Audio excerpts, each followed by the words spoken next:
Good morning, first graders. Time for some more reading. Today, we're going to learn our brand new sight words for the week. I'm very excited.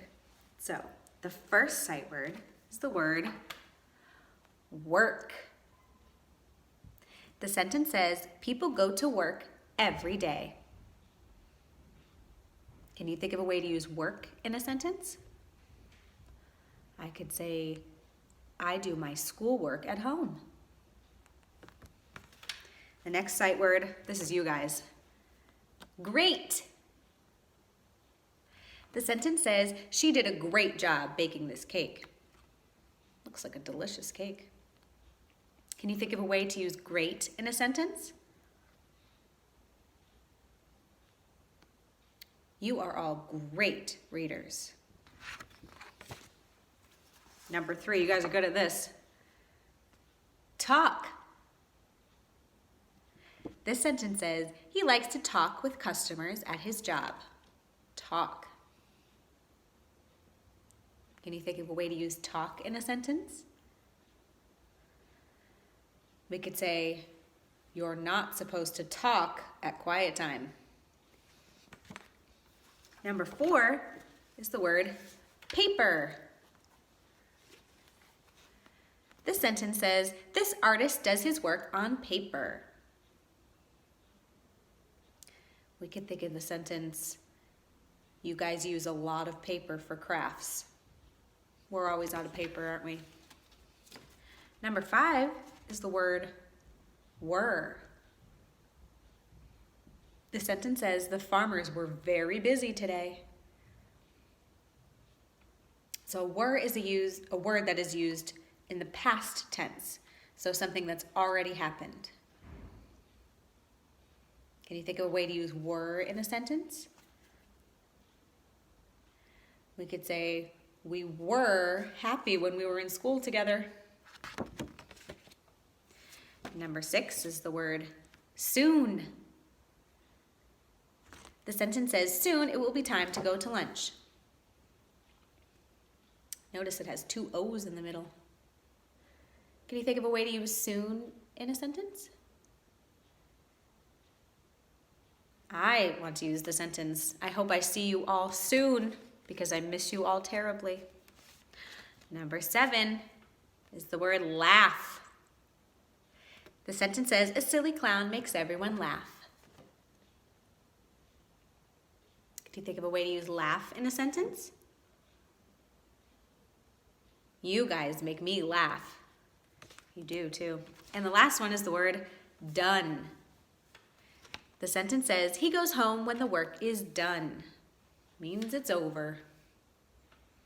Can you think of a way to use done in a sentence? I could say, our new sight words are done. That was all 8 of them. Okay, here are all of our sight words. Can you think of a way to use more than one of these words in a sentence?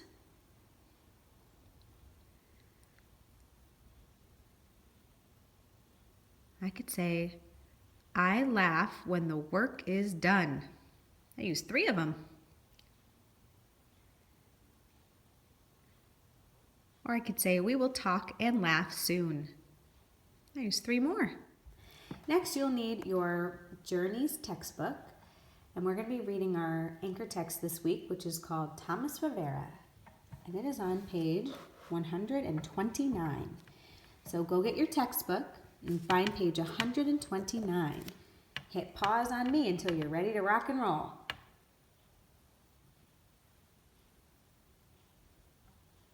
Okay, you must be ready to go. The story today is called Tomas Rivera. And the essential question at the bottom says, why is it important to learn about people from the past? What an interesting question. You know how I feel about history. I love learning about things that happened in the past. Think about why that might be important as we read our story today. You probably have already seen the genre today. The genre of this story is a biography, which means that it tells about a person's life. And a biography is under the umbrella of nonfiction, which means this story is true. So you're going to read the story to yourself. Hit pause on me until you've read the whole thing. If you're back, you must have read the whole story already. Now let's read it together. Tomas Rivera. Tomas Rivera was born in Texas. Tomas and his family went from place to place picking crops. Tomas helped pick crops all day. It was a lot of work. When the work was done, Tomas would talk with his grandpa. "Come quick," Grandpa called. "It's time for stories." "You tell the best stories," Tomas said. "I wish I could tell great stories too." This reminds me of the book we read, Fireflies. See them catching fireflies in the background. The next day, Grandpa said, "We can get lots of stories for you, Tomas." "When?" asked Tomas. "Quick, hop in," Grandpa said with a wink. "I will show you." Grandpa drove the truck up the road. I wonder where they're going where you can find lots of stories. Ooh, one of my favorite places. "This is a library," said Grandpa. "Look at all the books," gasped Tomas. "Read all you can, Tomas. It will help you think of lots of stories," said Grandpa.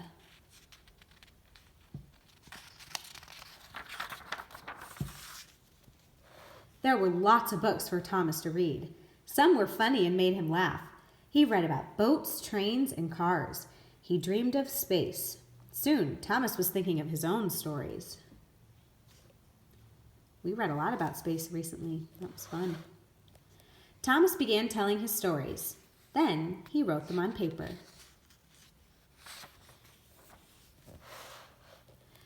When he was a grown-up, Tomas got a job as a teacher. He still wrote stories. I'm a teacher. I also noticed we learned this vowel pair recently. T-each-er. E-A says E.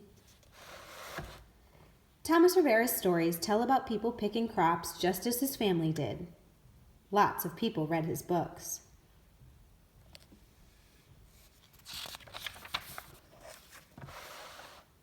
Now his name is on a big library.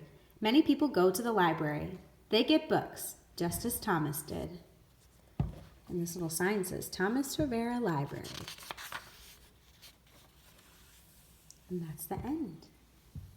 So next I want you to think about what happened first in the story, what happened next, and what happened last.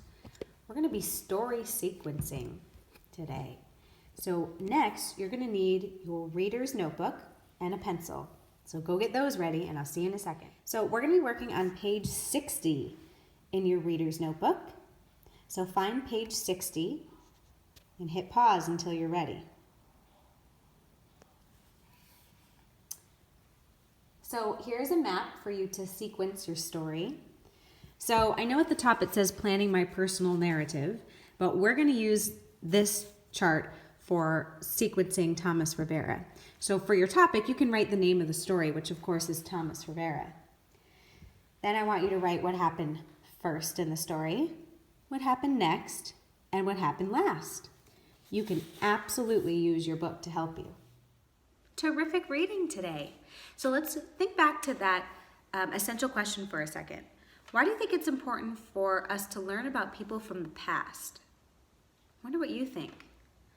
I know for me, I think when we learn about the past, it helps us understand what's happening right now.